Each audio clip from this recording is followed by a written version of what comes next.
Meus irmãos, eu quero convidar todos a abrirem suas Bíblias no Evangelho segundo escreveu João, no capítulo 2.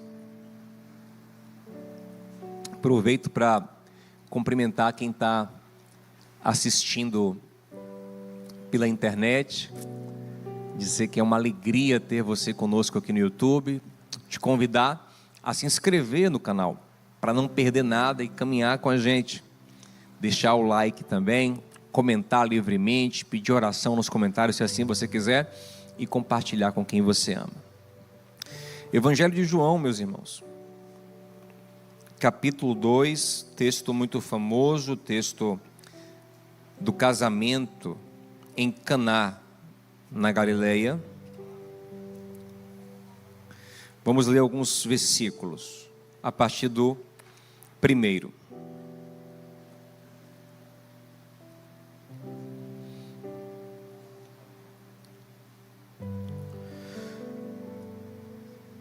No terceiro dia houve um casamento em Caná da Galileia. A mãe de Jesus estava ali. Jesus e seus discípulos também haviam sido convidados para o casamento. Tendo acabado o vinho, a mãe de Jesus lhe disse: eles não têm mais vinho. Respondeu Jesus: que temos nós em comum, mulher? A minha hora ainda não chegou. Sua mãe disse aos serviçais: façam tudo o que ele mandar. Ali perto havia 6 potes de pedra, do tipo usado pelos judeus para as purificações cerimoniais. Em cada pote cabiam entre 80 e 120 litros. Disse Jesus aos serviçais: encham os potes com água. E os encheram até a borda. Então lhes disse: agora levem um pouco ao encarregado da festa. Eles assim fizeram. E o encarregado da festa provou a água que fora transformada em vinho, sem saber de onde esta viera, embora o soubessem os serviçais que haviam tirado a água. Até aqui está bom. Meus irmãos, quem estava aqui conosco na semana passada, só para poder ter uma ideia? Joia. Nós conversamos sobre a bênção que é ter um Deus que nos guia. E um Deus que nos guia, muitas vezes, nos dando o próximo passo. Ele não explica todo o caminho, até porque isso foge da nossa alçada, da nossa capacidade. Ele dá um próximo passo, que nem sempre é tão explicado. Mas o desafio da vida com Deus é confiar mais em Deus do que em nós mesmos. A caminhada de fé, gente, não é uma caminhada irracional. Irracional é aquilo que está abaixo da razão, no nível animal. É uma caminhada, na verdade, supra-racional. Significa o quê? Que eu esgoto a minha razão, mas eu toco em pontos que transcendem a minha capacidade. E não são pontos sem inteligência ou sem sabedoria, mas são pontos de uma inteligência e de uma sabedoria que estão para muito além da minha. Então eu acredito em alguém que sabe algo que eu não sei. E na verdade muito do que nós fazemos na vida é assim. Muitas coisas nós usamos, nos submetemos, sem compreender perfeitamente, mas acreditando que alguém compreende. Concordam comigo? A gente entra em meios de transporte, a gente toma remédios, faz tratamentos, come certas coisas, muitas vezes sem compreender perfeitamente o processo empregado ali. mas você confia que alguém entende. E caminhar com Deus tem muito a ver com essa confiança de que Ele está sempre entendendo e compreendendo algo que nos foge ao alcance. Inclusive, que Ele está compreendendo muito sobre nós mesmos. Lá no Salmo 139, Davi, ele está pensando na capacidade que Deus tem de conhecê-lo perfeitamente, de estar presente em todas as dimensões da sua vida. E quando chega no versículo 6, ele fala: Senhor, essa ciência que o Senhor tem é muito alta para mim, de forma que eu não posso atingi-la. Eu não consigo acompanhar o Senhor no seu raciocínio. Entretanto, perceba que Davi não está com isso dizendo: já que eu não consigo compreender, eu não vou. Ele entende que ele pode caminhar com Deus mesmo sem compreendê-lo perfeitamente. Ele entende que a revelação que Deus vai dar a ele é suficiente para que ele caminhe, ainda que ele não a compreenda perfeitamente. Ele confia que Deus sabe o que está fazendo, que Deus conhece os processos, e ele vai caminhar, mesmo que perceba em algum momento a mente dele não consiga acompanhar. É o que ele está dizendo: a minha mente não está chegando, mas eu estou confiando no Senhor. Tanto que no final do Salmo, o que ele vai dizer? Senhor, veja o Senhor se há em mim algum caminho, e faça o quê? E me guie para aquilo, me guie naquilo que eu não consigo ver, eu não consigo perceber, eu não consigo compreender. Eu quero uma direção para além da minha compreensão. Preste atenção como isso é importante e profundo. Eu quero conseguir caminhar para além do que eu compreendo. O que significa isso? Significa que caminhar pela fé é em muito duvidar de si mesmo e confiar em Deus. Duvidar dos próprios raciocínios, duvidar dos próprios sentimentos e confiar em Deus. É para duvidar do raciocínio e do sentimento sem abrir mão deles, eles são importantes. Mas tem que chegar a uma dimensão onde a fé me leva para um lugar que transcende o meu eu, a minha capacidade, e eu me vejo rendido e guiado por um eu mais sábio do que eu, mesmo quando aquilo me pareça estranho e seja contra a minha própria vontade. Essa é a grande revelação da caminhada com Deus. É caminhar muitas vezes contra o nosso próprio coração. E discernir o caminhar com Deus é muitas vezes perceber um passo que tem que ser dado contra nós mesmos, contra o nosso coração. É não confiar 100% no que eu penso, no que eu sinto, mas confiar em Deus. É entender o que Deus diz em Jeremias 17, que o coração da gente, ele é o que, gente? Ele não é só enganoso, não. Olha o versículo 9. Ele é a coisa mais enganosa que existe na terra. Deixa eu te falar uma coisa.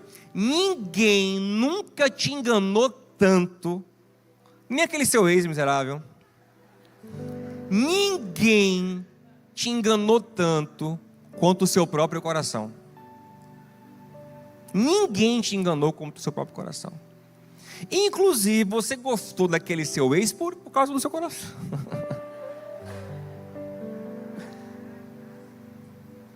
Se tem alguém de quem temos que desconfiar, é nosso coração. A gente tem que brigar com ele. Dizer para ele: agora aguenta coração. Os coroas pegaram aí.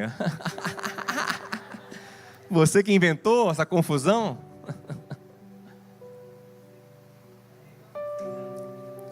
Então, caminhar com Deus é perceber isso e dizer: rapaz, eu estou pensando aqui, eu estou sentindo isso aqui, mas eu estou discernindo pela palavra,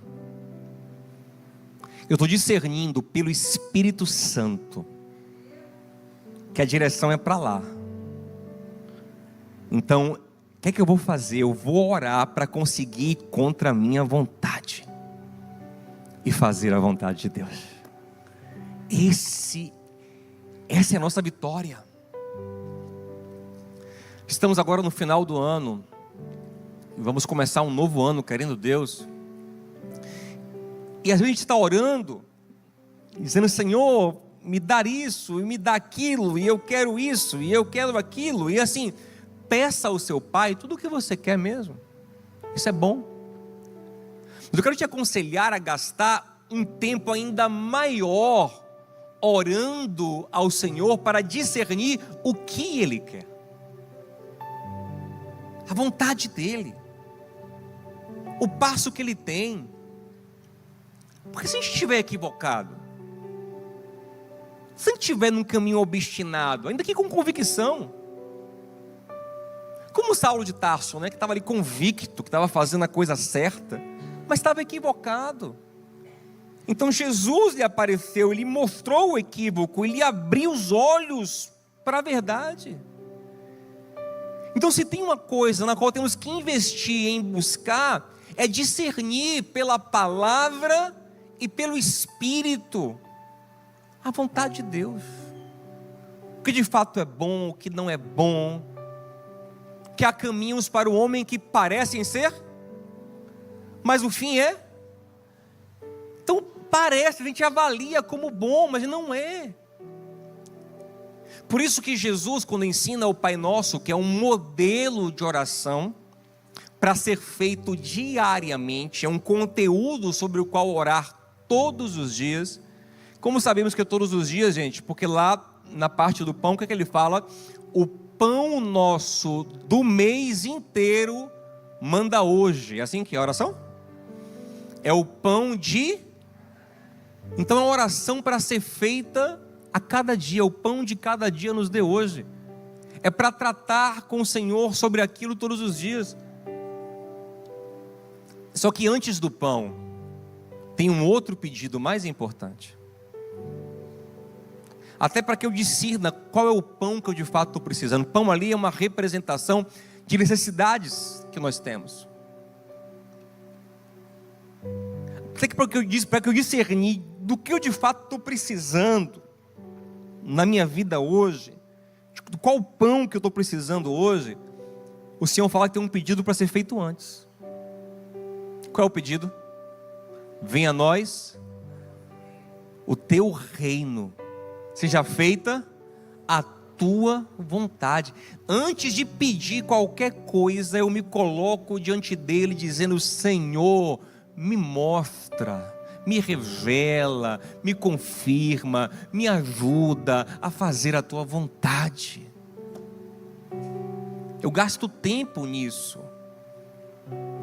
Eu me dedico a... Você entende isso, gente? Pega esses últimos dias do ano.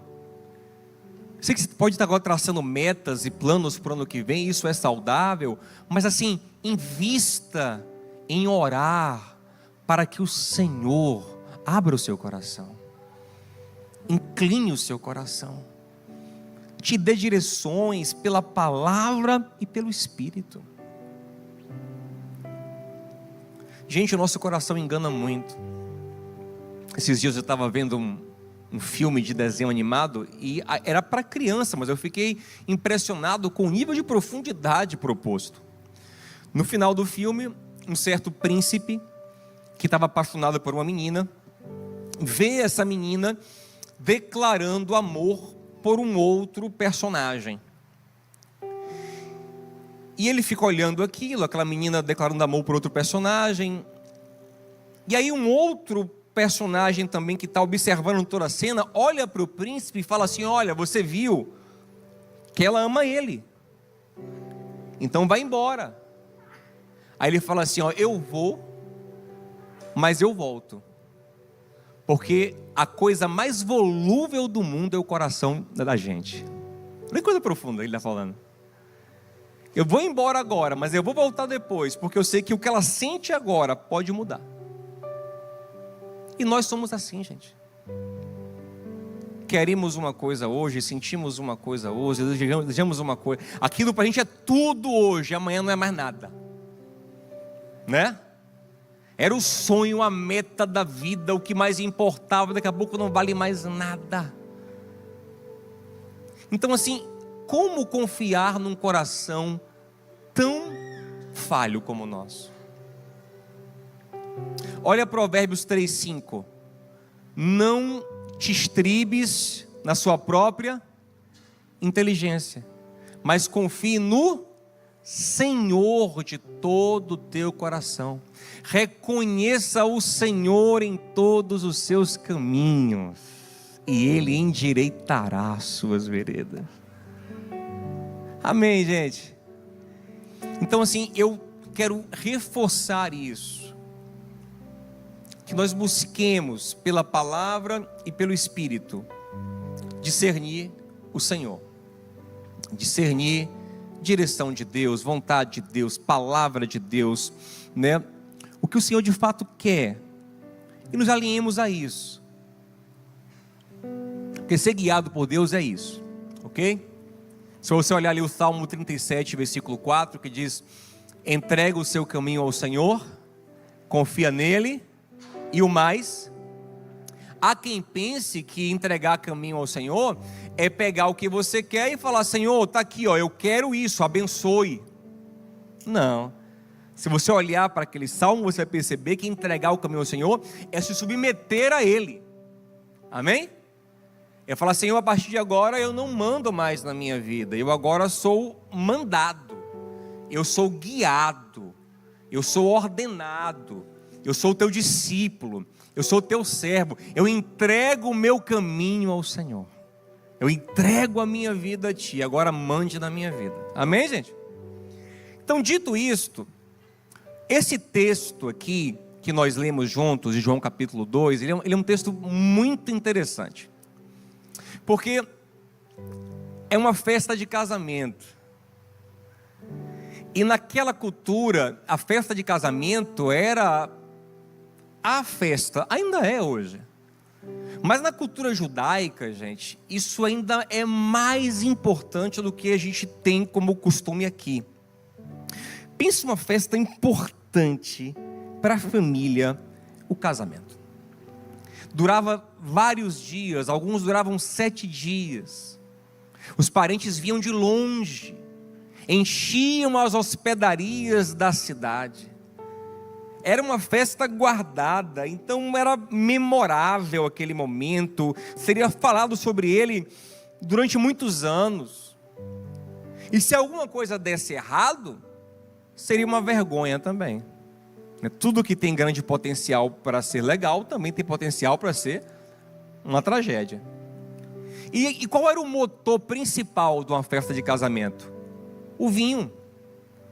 Era o principal elemento. Se tinha alguma coisa que não podia faltar, era o vinho. Se tinha alguma coisa que dava distinção à festa, era a qualidade do vinho. Tanto que para impressionar, eles usavam uma artimanha, que está nesse texto que nós lemos. Se a gente continuar lendo, aparece a artimanha. O mestre de cerimônia, o cerimonialista, ele vai entregar a artimanha da época. Ele fala o que? Olha, todo mundo faz o quê? Bota o vinho top, o Angélica Zapata, acho que eu não sei não, é? Bota o vinho top no início da festa. Mas assim, só no início. O pessoal começou a perder um pouquinho do discernimento, aí vem um vinho mediano. No fim da festa, empurra o sangue de boi nele. Brincadeira. Mas havia essa estratégia para que no momento em que as pessoas estivessem com a percepção mais aguçada, elas se impressionassem. Porque o vinho era o que dava o destaque da festa. não era o vestido da noiva naquele contexto, não era... Os lugares eram sempre as casas que eles faziam as festas, geralmente, na casa da família. O vinho era o mais importante. Essa família preparou, planejou, mas alguma coisa saiu errado. O que é muito comum em nossa vida, amém, gente? Ou você pensa que todos os seus planos vão sair certinhos? Não vai. Tem coisas que surpreendem a gente negativamente. E aí o vinho acabou. E começa aquele... Eu imagino, gente, aquele buchicho que vai se espalhando. Começa entre os garçons e vai chegando nas pessoas mais íntimas. Ih, rapaz, acabou o vinho, acabou o vinho. Imagina que coisa constrangedora. Vai se espalhando aos pouquinhos e chega em Maria. Antes de todo mundo saber, Maria fica sabendo. E aí Maria, ela vai em Jesus. Ela não tem nem que explicar. Ela só fala para ele: filho, eles não têm mais vinho. Observe que é algo tão grave que ela nem explica. Só de falar isso ele já entende o problema. E ele também percebe que a mãe quer que ele faça alguma coisa para ajudar aquela família. Gente, isso é uma visão particular minha, não há nada que afirme isso. Mas quando eu olho para esse texto aqui, eu não consigo ver que esse aqui é o primeiro milagre de Jesus de fato. Porque, observe, perceba como Maria está muito convicta de que ele pode resolver. Se ele nunca fez nada semelhante, se ele nunca fez nada sobrenatural para resolver algum problema, como é que ela vai tão convicta nele? Porque ela não vai assim: filho, você talvez poderia fazer alguma coisa. Será? Se é que ela pensasse nisso. Depois de 30 anos convivendo com ele nunca fez nada. Ela do nada vai dizer: não, agora ele vai fazer. Eu acho muito pouco provável. Olha a forma como ela fala com os servos. Façam tudo o que ele mandar.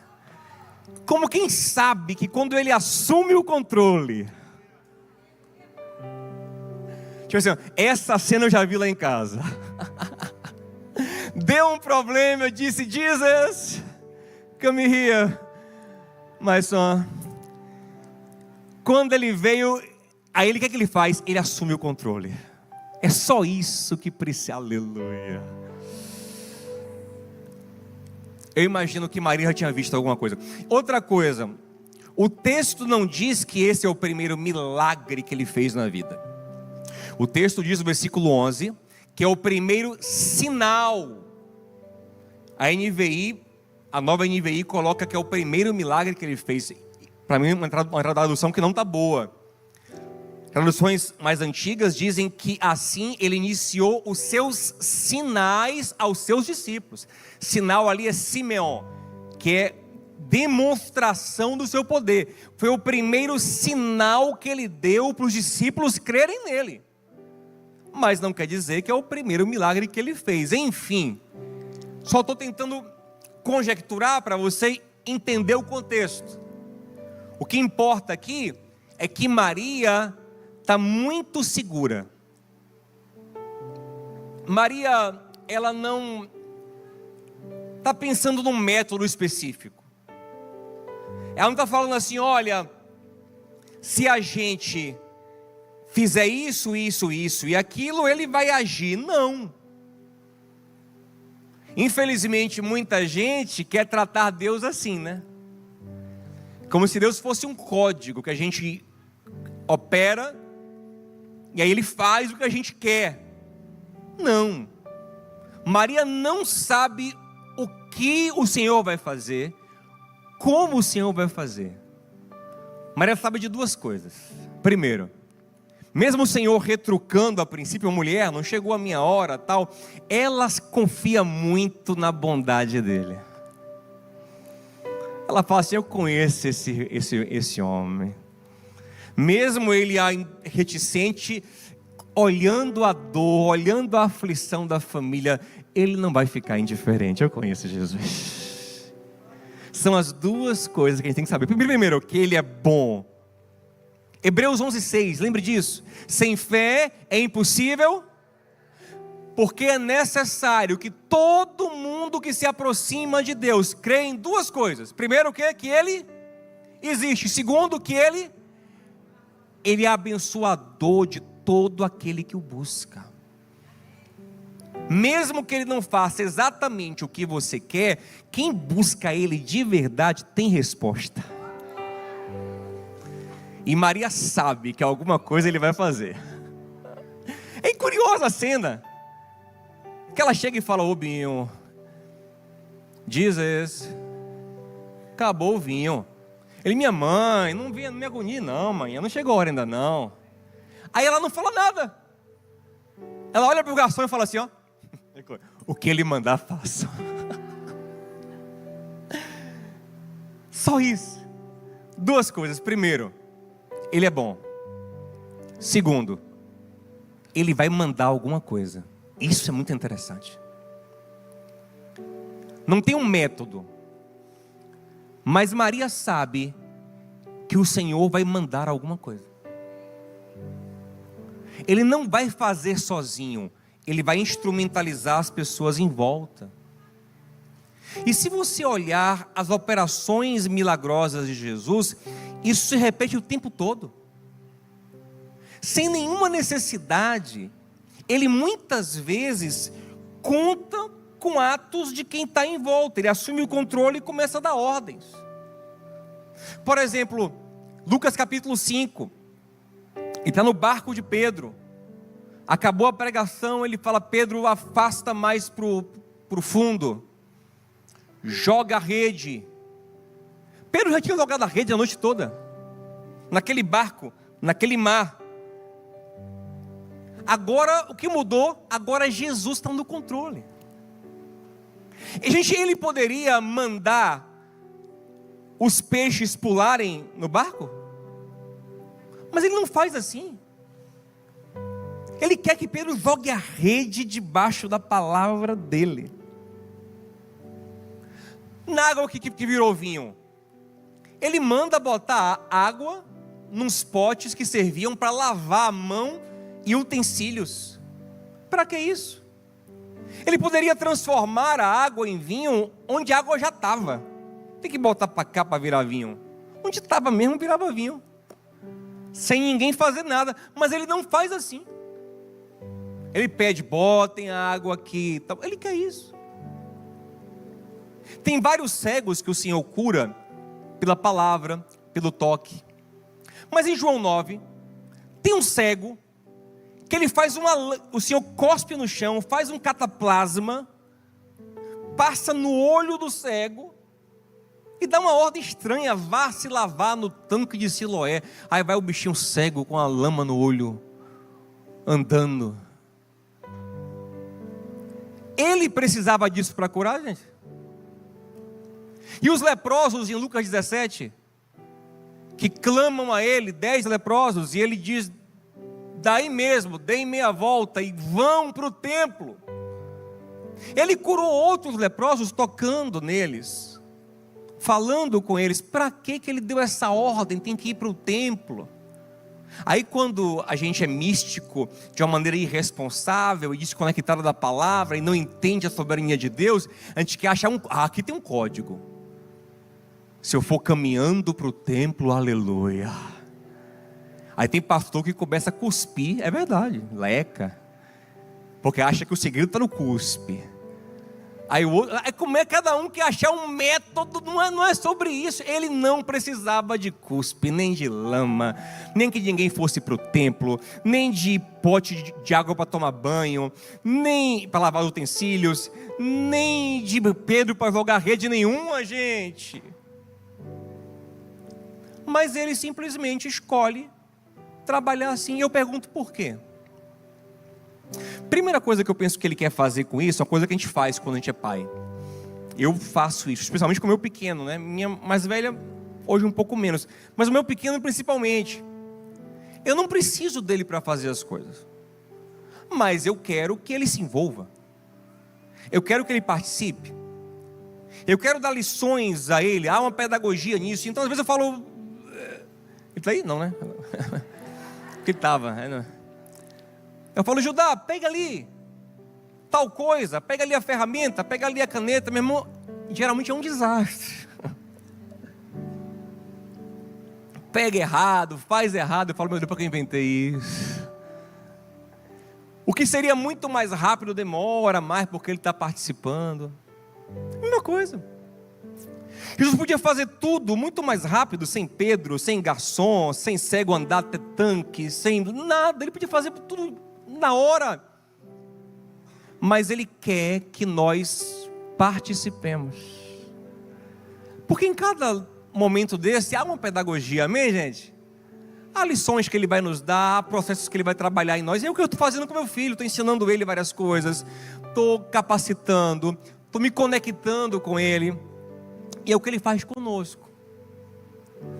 Mas o que me impressiona é a simplicidade das coisas. Porque assim, o que aqueles garçons fizeram? Botar água num pote? Qualquer um faz isso. Jogar, porque assim, não foi quando Pedro jogou a rede, que ele jogou a rede de uma forma especial, não. Não foi. Porque ele tinha jogado a rede várias vezes. Jogou a rede. Quando ele mandou tirar a pedra do túmulo de Lázaro, ele podia rolar a pedra, ninguém não tiraram a pedra de maneira comum. A diferença agora em cada ato desse é simples, é que são atos feitos em Jesus Cristo. É que são atos de obediência a Ele. É que são atos de submissão a Ele. São atos simples, não tem nada de extraordinário. Mas estão simplesmente obedecendo o Senhor. E quem sabe você está pensando para o seu próximo ano em fazer uma revolução na sua vida. Agora eu vou aplicar o método tal, agora eu vou fazer tal coisa, eu vou fazer isso pela minha profissão, pela minha família, pelo meu casamento, pelo ministério que o Senhor me confiou, eu vou agir assim, agora vai bombar, agora vai dar certo, agora eu vou prosperar, agora vai acontecer, agora vai ser bom, porque eu vou revolucionar. E assim, se for legal mudar as coisas radicalmente, se o Senhor te guiar isso, amém. Vou te falar uma coisa, se você fizer coisas extraordinárias, esforços monstruosos, mas sem a graça de Deus, vai ser mais um ano frustrado. Salmo 127, né? Se o Senhor não edificar a casa, em vão trabalha quem edifica. Inútil será dormir tarde e acordar cedo. Porque quando o Senhor quer, Ele abençoa os seus até enquanto dormem. Mas quem sabe o que você tem que fazer para o próximo ano, para o final desse ano ainda, não é coisas extraordinárias. Talvez são coisas simples. Talvez as mesmas coisas que você já faz, só que de uma forma diferente no coração. É simplesmente fazer tudo discernindo, eu estou obedecendo o Senhor. É aplicar o que Paulo diz em 1 Coríntios 10, 33, quer comais, quer bebais, façais tudo para a glória de Deus. Gente, é só isso. É coisa legal. Pedro foi, tentou a noite toda. Aí o Senhor falou, vai agora de novo, mesmo lago, mesma. Eu imagino inclusive que essa tentativa derradeira é pior do que as anteriores, porque ele estava cansado, virou a noite, frustrado. Ele está pior. Ele joga a rede talvez mais mal jogada. Ele está sem discernimento acurado. Mas ele está debaixo agora de uma ordem daquele que criou o lago, que criou os peixes, que criou todas as coisas. Ele está debaixo da graça de Deus. Uma coisa principal da nossa vida não é acertar a técnica exata, o jeito exato, o modelo exato, é nos ver debaixo da palavra do Senhor.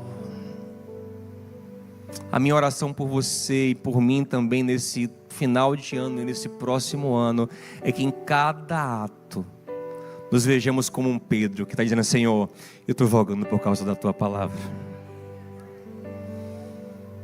eu estou me movendo no Senhor, às vezes fazendo a mesma coisa, conversando de novo, orando de novo, tentando de novo, no mesmo lugar, no mesmo ambiente, com as mesmas pessoas, só que com um sentimento diferente.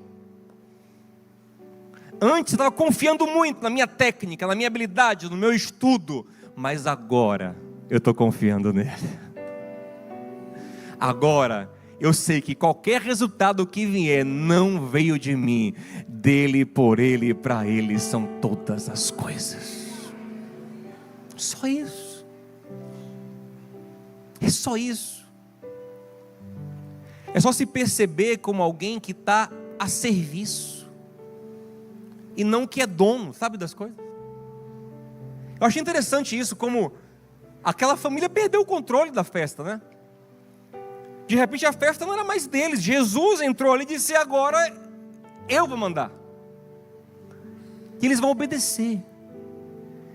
E viver com Cristo é isso, é perder o controle da vida e entregar o controle a quem pode controlar melhor do que a gente. E agora o que eu vou fazer é simplesmente isso: tentar discernir pela palavra, pelo Espírito, a vontade de Deus. Tentar agradar a Deus. É nisso que eu vou me focar. Pedro não sabia quantos peixes ia pegar.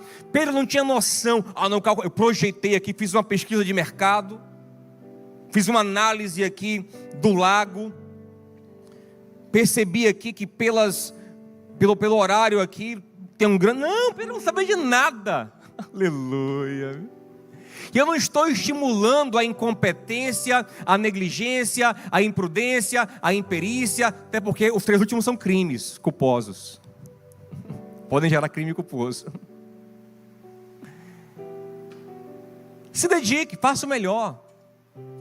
Mas que no fundo do seu coração você não confie na sua capacidade, na sua habilidade, na sua competência. Como o Salmo diz: uns confiam em carros, outros em cavalos, mas nós faremos menção do nome do Senhor. Porque no que você confiar ao que você submeterá. Você confia em você? Você será o seu Deus. E como você é aquela pessoa cujo coração é enganoso, vai dar errado. Se outra pessoa é o seu eixo, essa pessoa vai virar seu Deus. E você vai fazer de tudo para agradar a ele, mesmo quando ele estiver fazendo mal. Seu dinheiro é a sua base, você vai fazer tudo pelo dinheiro, para ganhar e manter dinheiro. Mas se o Senhor é de fato a diferença da sua vida, é nele quem você confia, é a ele que você teme desagradar. Teme no sentido de reverencia, de respeita, de guarda, em reverência, em amor. Até porque o Senhor disse, né? Aquele que tem os meus mandamentos e os guarda, esse é o que me... Ó, que obediência em Jesus tem a ver com amor. Quem obedece de verdade é o que morre de medo dele? Não, é o que ama, o que se relaciona, quem conhece a ele. Aleluia. Quem sabe que ele é digno de toda confiança. Ele me ama, ele me obedece, tem meu mandamento, tem minha palavra. Aí um capítulo depois, esse é João 14, 21. Aí no 15 ele fala o quê? Se vocês estiverem em mim, vocês vão dar muito fruto. É só estar em mim. Tem que ser especial, não. É só estar em mim. Agora, sem mim, nada podeis fazer. Observe como isso é um estilo de vida, gente. Onde eu procuro discernir Jesus. E eu vou dizer a vocês, isso é maravilhoso. Eu tive uma experiência muito legal no meu ministério em relação a isso. Quando eu comecei a pregar muito novo, Deus me deu uma capacidade de compreender a palavra e até de falar, né? Porque eu, em natura, você sabe que eu sou gago e tímido. E de repente eu comecei a falar, me comunicar bem, me expressar, e foi legal. Eu estava muito puro no começo. Mas quando você é imaturo, você não tem a estrutura necessária para ser elogiado. E chegavam os elogios tal, e aquilo me alimentava e eu queria mais. É tipo um vício, né? O seu ego fica pedindo mais. E aí, o que é que eu posso fazer? Então eu vou fazer agora aqui o meu máximo, eu vou me esforçar, eu vou... E aí, irmão, cada vez que eu ia pregar, meu amigo, era um showzinho.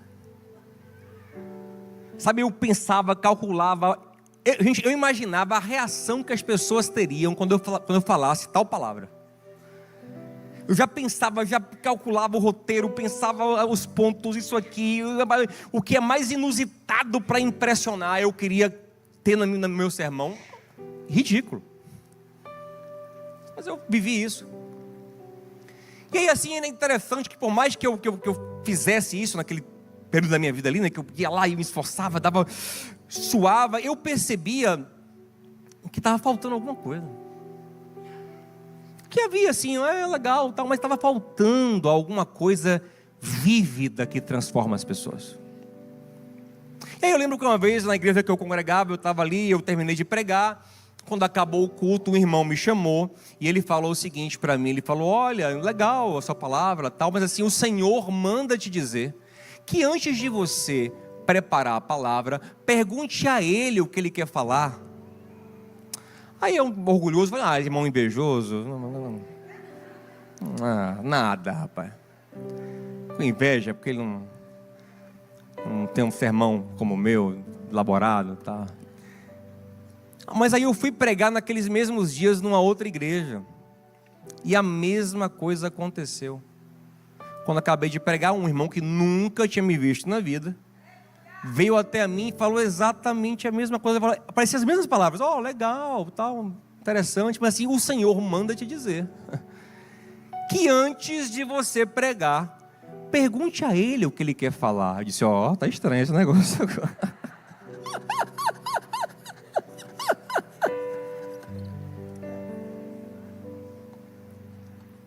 E aí eu fui orar.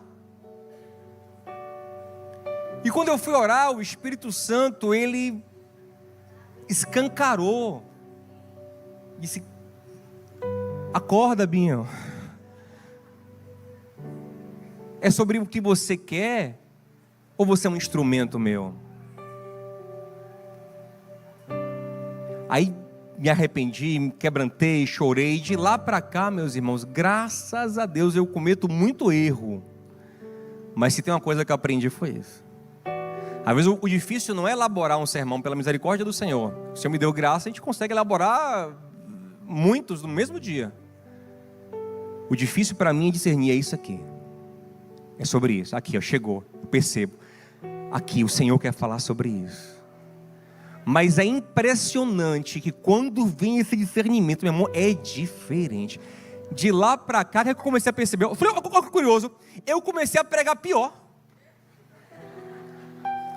Comecei a gaguejar mais, fiquei mais lento pregando, não decoro mais as coisas como eu decorava, enfim, prego muito pior.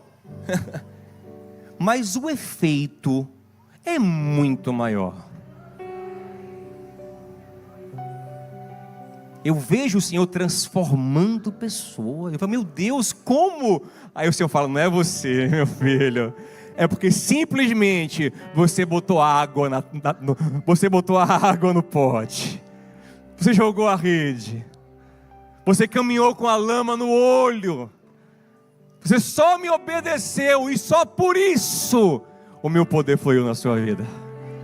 A minha graça fluiu. A minha unção fluiu. E meu irmão, ouça o Espírito Santo falar o teu coração hoje. Será que você está dando passos na convicção de que tem uma ordem de Jesus? Eu acho maravilhoso isso. Olha o que Maria fala: façam tudo. Pois eu não sei nem o que ele vai falar, mas o que ele falar, façam. Aí tá os caras pegando a água e botando no pote. Ninguém sabe o que é isso, eu não sei.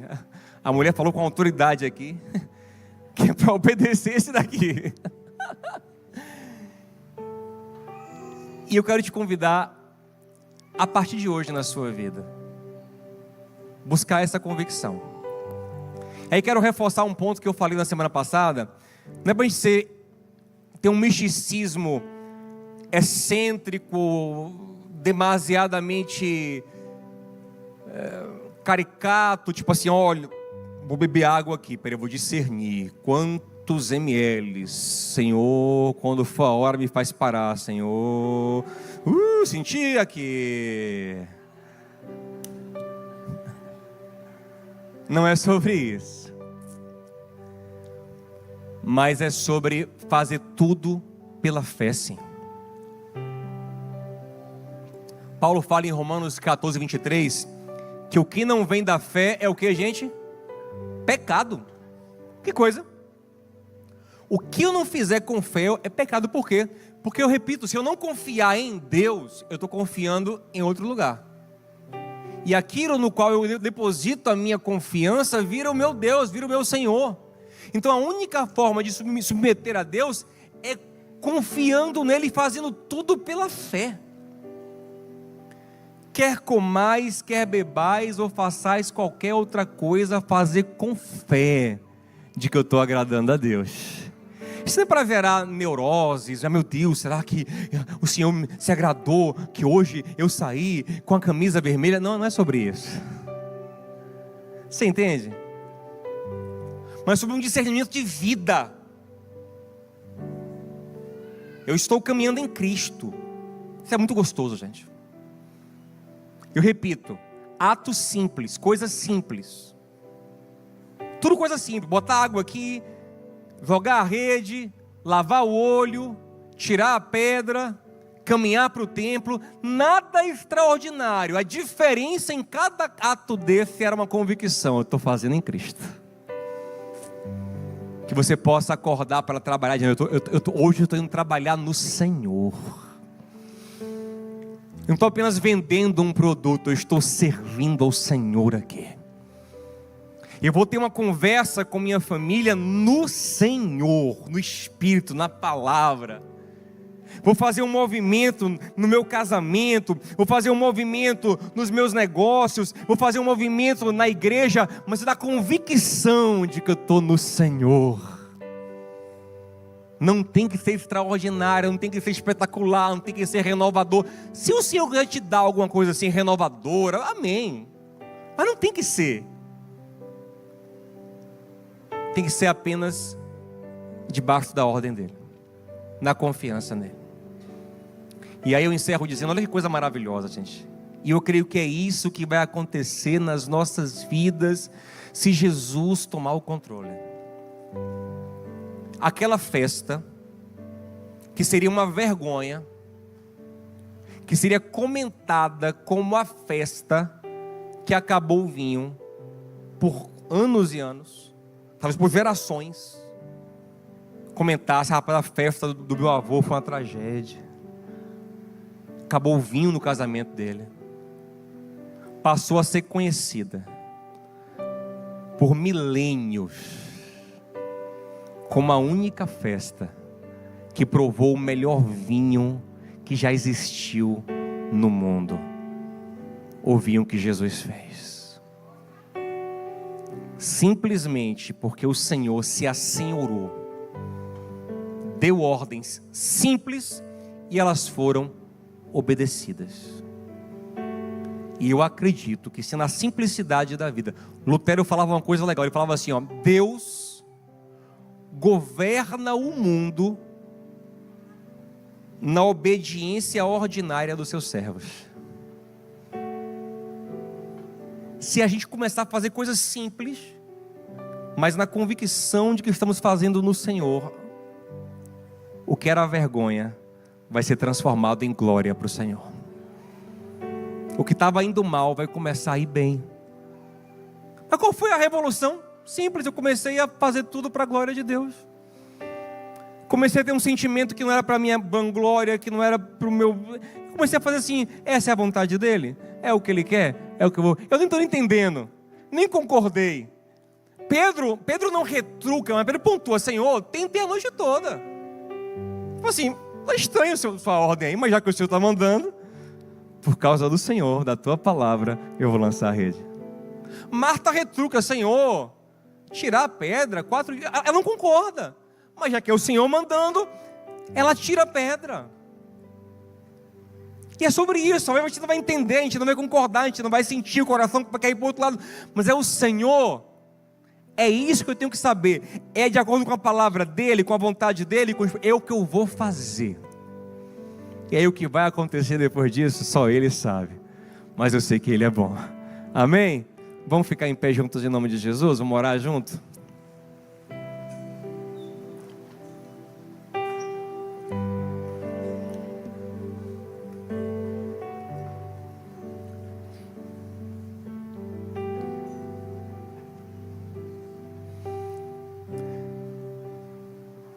E eu quero insistir nesse ponto.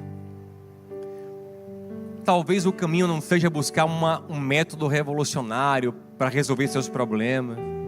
Mas talvez a grande revolução que temos que viver é simples. É entregar o comando de verdade a Jesus Cristo. Acabou. Só isso. Você tem um monte de decisão para tomar. Me ouça aqui. Você tem um monte de decisão para tomar. Você tem um monte de escolha para fazer.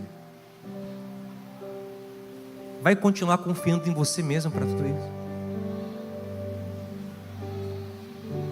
Provérbios 3:5. Não confie na sua própria inteligência. Confie no Senhor de todo o seu coração. Vamos estudar a palavra de Deus, porque nela encontramos luz para o nosso caminho. Vamos orar para aguçar em nós o discernimento do Espírito. Mas só vamos nos mover quando tivermos certeza de que estamos alinhados com o Senhor, de que estamos nele. E se as minhas palavras estiverem em vocês, vocês estiverem em mim, o que vocês pedirem vai acontecer. Vocês vão fluir em mim. Então esse é o chamado dessa manhã. Alinhar o meu coração com o de Jesus, entregar o controle para Ele, me render, me quebrantar, me arrepender e me deixar ser guiado pelo Senhor. Amém? Vamos orar essa canção que vai ser cantada aqui, uma canção bonita que tem esse tema. Eu te convido a orar essa canção. Ore essa canção e a gente depois ora juntos. Fale com o Senhor essa canção. A ti eu vou clamar, pois tudo vem de ti e tudo está em ti. Por ti vou caminhar, tu és a direção, o sol a me guiar. Tudo pode passar, teu amor jamais me deixará. Sempre há de existir novo amanhã preparado pra mim.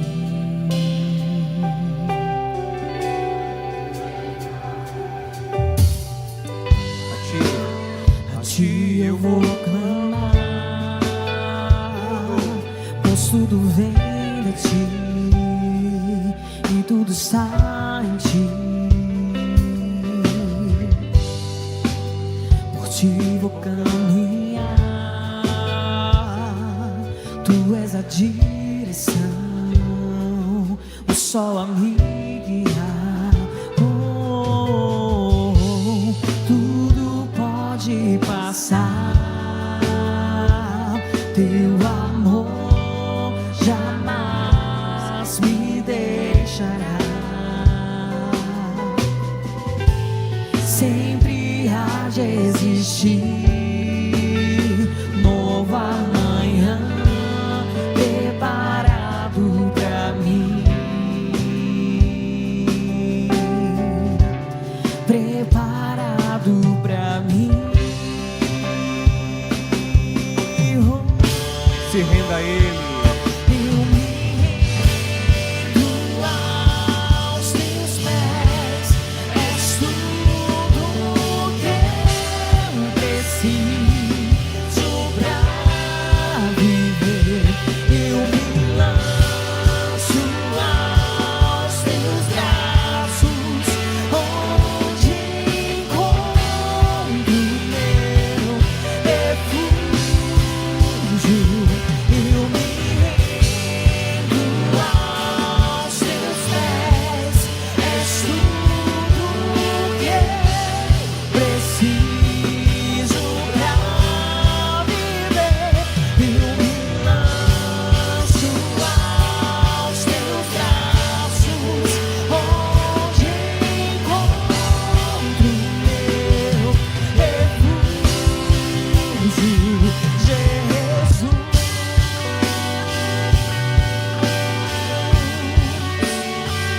Eis-me aqui, Jesus.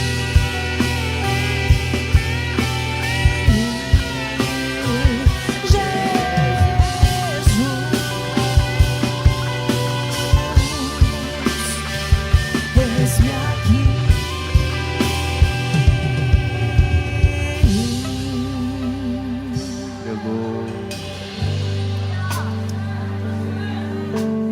Pai, nós ouvimos a Tua palavra e nós pedimos que o Senhor tenha misericórdia de nós, porque no nosso controle, no nosso jeito, Senhor, as coisas dão errado, Pai. Ficamos ansiosos, insatisfeitos, confusos. Oh, Pai, nós queremos ser guiados pelo Senhor. E nós pedimos que o Senhor venha reinar em nossas vidas. Peça isso ao ler agora. Senhor, venha ser o meu rei. Seja o meu rei, Senhor. Reine no meu coração, reine na minha vida. Assuma o controle, Senhor, dos bastidores mais profundos da minha festa. Entra na cozinha da minha festa, Senhor. Veja aqui os problemas e dê as tuas ordens. Queremos ser apenas os servos que botam a água para lá, botam a água para cá. Porque é o Senhor quem resolve, é o Senhor quem transforma, é o Senhor quem salva, é o Senhor quem liberta. Nos ensina a ouvir o Senhor. Nos ensina, Pai, a discernir a Tua vontade. Nos enche com a Tua palavra e com o Teu Espírito. E nos guia, Senhor. Te damos graças por poder participar, Senhor, da Tua operação na terra. E queremos ser agentes Teus.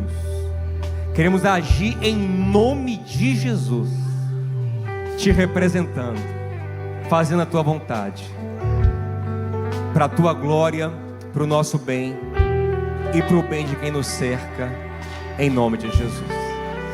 Que o amor de Deus, o nosso Pai, a graça de Cristo, nosso Rei, a comunhão maravilhosa no Santo Espírito, seja contigo e com a tua casa. E antes de dar o amém para quem eu não vou ver até o Natal, Feliz Natal, Deus te abençoe, amém, vai em paz, tenha uma boa semana, Deus te abençoe.